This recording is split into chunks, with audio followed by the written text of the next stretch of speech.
Guys, the truth is out there. Well, at least it could be. So it seems that way because we're now learning about a brand new government office that's going to be dedicated solely to investigating UFOs. NBC's Gotti Schwartz is our resident UFO correspondent. He joins us now with a closer look. What's the word, Gotti?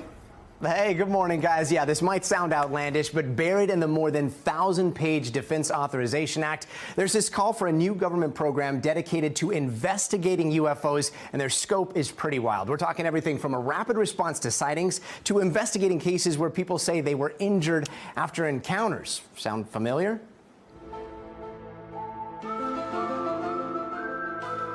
If the X-Files were real life, this would be the part where Mulder and Scully get some new offices and a whole lot more funding. Well, it can't be aircraft. Aircraft can't maneuver like that. What else could they be? I don't know, lasers maybe. Now sci-fi becoming reality.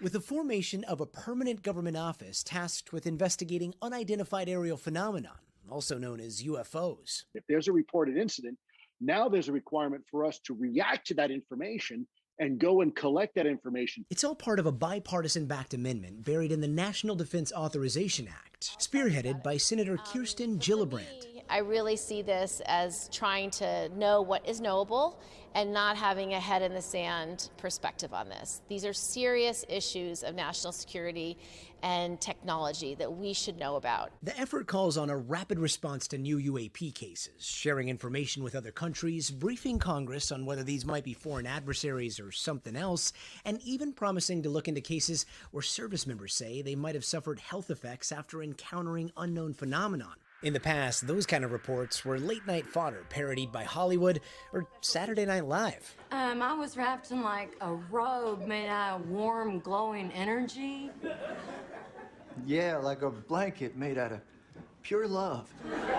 But today, even the highest levels of academia seem to be taking UFOs much more seriously. One Stanford researcher looking at the brain scans of some service members who say they've encountered UFOs. Meanwhile, at Harvard, the focus is on the skies. Astrophysics professor Avi Loeb co-founding the Galileo Project to invest in high-tech telescopes, infrared cameras, and specialized AI software, hoping to collect scientific data on the kinds of mysterious objects that have been spotted by fighter pilots who say they seem to break the laws of physics. The answer to this question will have huge implications for the future of humanity. It will affect our aspirations for space, and it basically affects each and every aspect of human life here on Earth.